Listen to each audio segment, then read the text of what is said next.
Hey Harmonizers, it's time for a secret update. There's a lot of things going on with Secret. We've got her going long lining and taking part in summer camp. We've also got her going to a thoroughbred stallion to be bred, which is super exciting because we're hoping for a little baby next year. And also getting her riding a little bit again. So here's a little look at some of the long lining. So this is me starting to get her going again.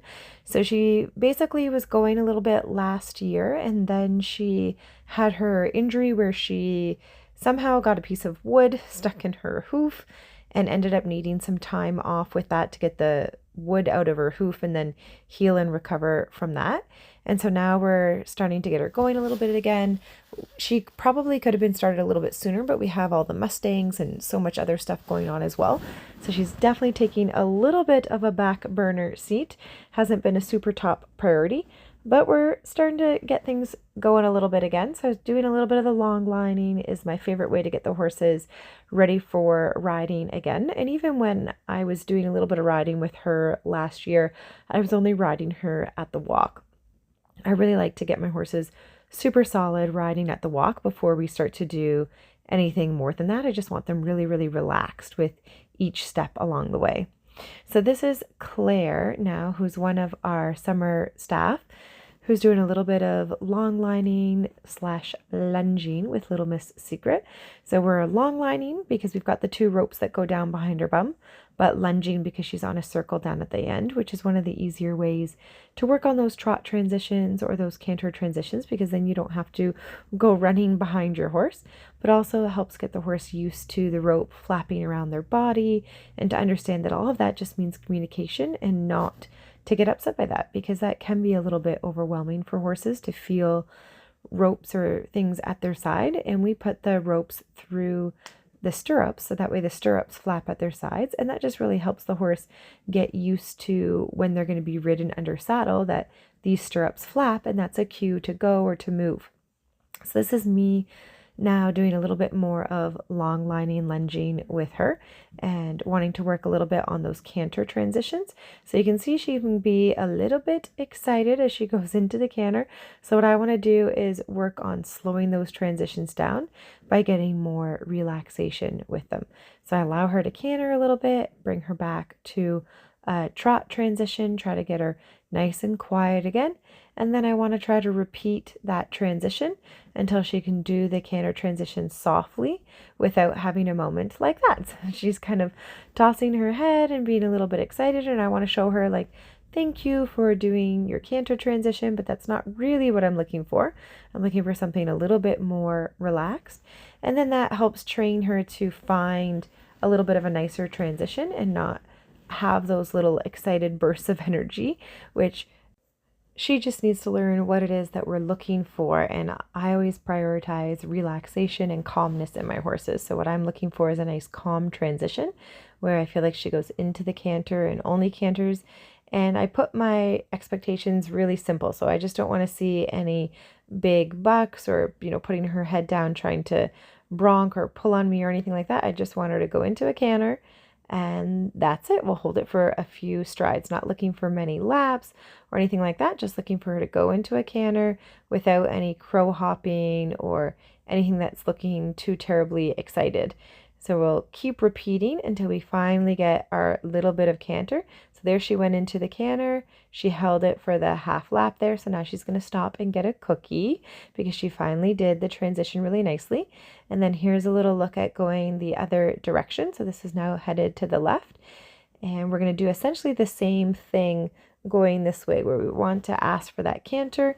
And all of this is practicing what we call emotional control. So the ability to manage your emotions, and in this case, her energy level, because when we're adding energy and adding that canter, it's a little bit exciting.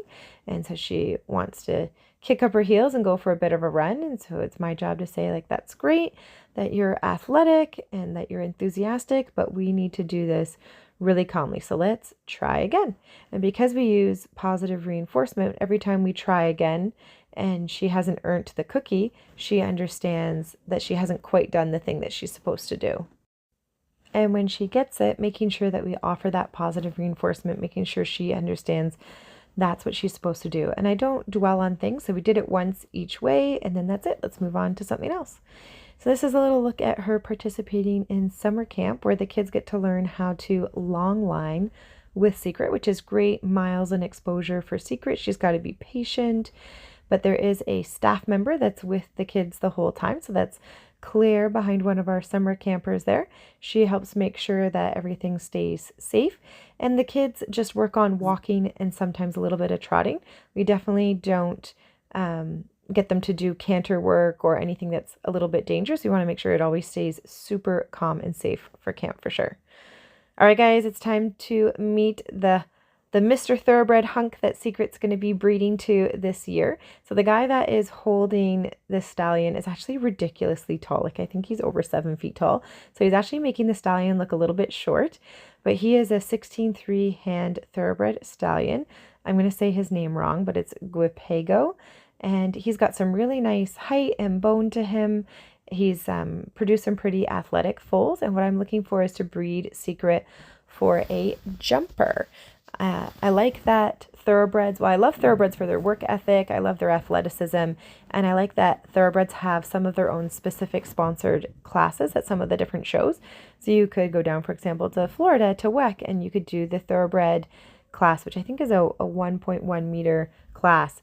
And I like the idea of that. So I want to breed for a jumper, and I'm breeding Secret for a few reasons. One is that she is really nice to work with. She's been great to train. She's got really nice conformation. And the other one is she carries the cream gene. And so by breeding to a chestnut, we have a 25% chance of getting a palomino, also a 25% chance of a bay. So in that little clip, you could see she wasn't quite ready for breeding. So we ended up taking her home and then bringing her back again a little bit later. So this is her back at home. She is doing some long lining again during teen camp. And so teen camp, we have some of our students that are regulars at the farm, and they get to learn some different skills that you wouldn't normally get to do as part of lessons. So including doing a little bit of long lining. And this is one of our students who's working with Secret. So she gets to work one-on-one and gets to practice some of those transitions and things because she's a little bit more of an experienced student. She gets to work with her without having the coach beside her, which is a little bit fun. It gives them something different to try. And often with long lining, when the kids give it a try, they say, oh wow, that is a lot harder than it looks. So it gives them a little bit of appreciation for what we do as staff training the horses and the program that the horses go through for training in that whole process. So it's great for them to get to experience a little bit of that. So you can see she's going around doing that while they're also doing some leading with Little Dare. They've got some of the obstacles set up and some of the different horses out doing different things. And you can see having the targets of the poles and things to steer through just adds that extra little bit of a challenge. So now I'm going to show you guys one of my rides with Secret. So this is me getting back in the saddle with Miss Secret, and instead of just focusing on go and whoa, I like to get in on their buttons, practice moving their hips, their shoulders, all of those different things, so that way they really understand that legs don't just mean go, and really try to help them use their brain and be in that thinking frame of mind, thinking, you know, what is Lindsay trying to ask for? So here, doing a little bit of her sideways. She's so good at doing her sideways, offering lots of rewards along the way because this is relatively new to her and something that she does not do very often. She's had a long time off. So we want to make sure that we treat it as something that, you know, she hasn't really done. So we want to reward really frequently.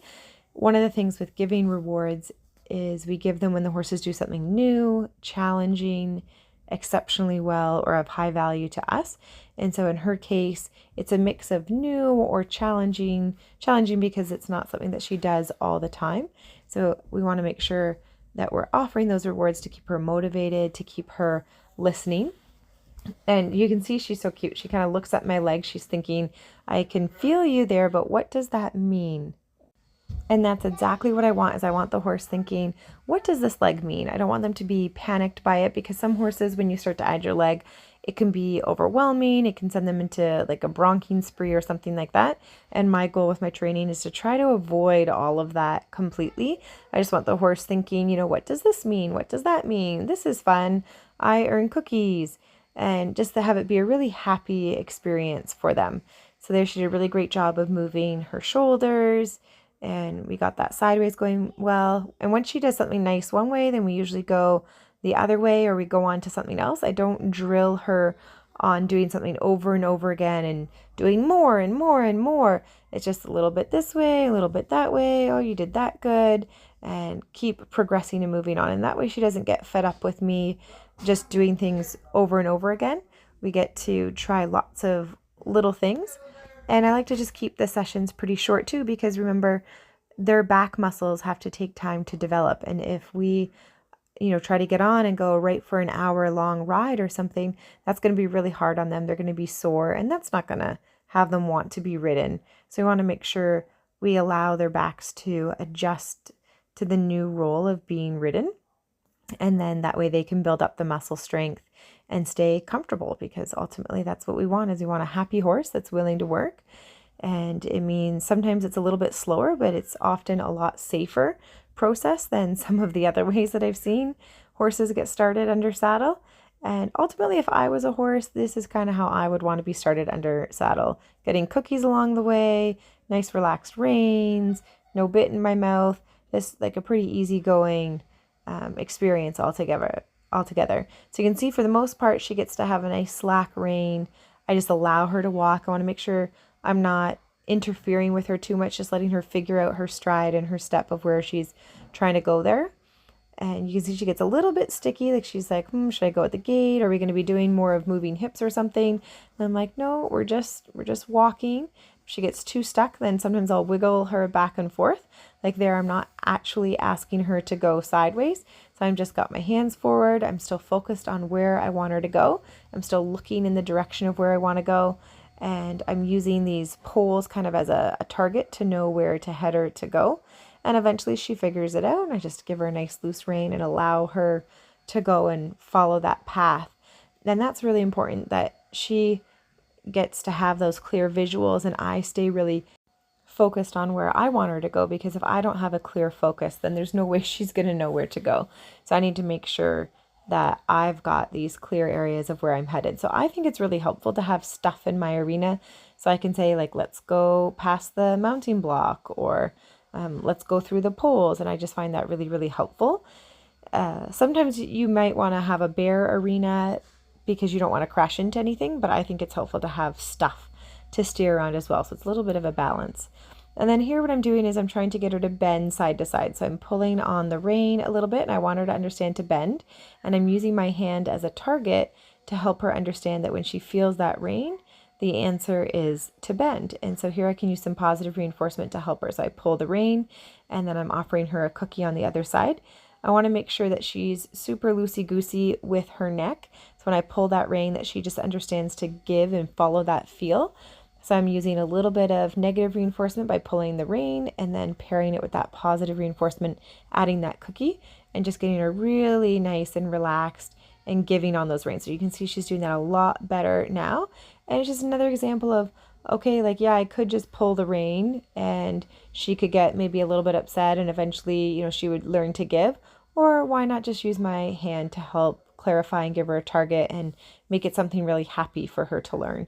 Why make it a fight when you can make it something really easy and a pleasant experience for them?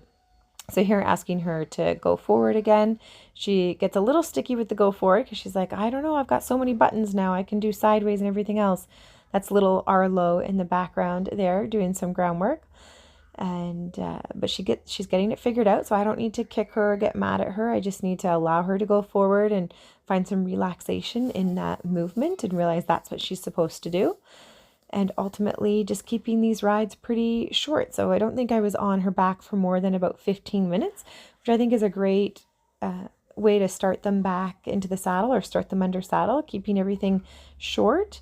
And then here I'm going to finish with a little bit of some sideways. Look how awesome she is, being able to side pass over right towards where that jump standard is. She does that so easily and so nicely. And that's going to make it really nice for when we go to do some lateral work, or eventually when she's ready to start to learn how to frame up a little bit.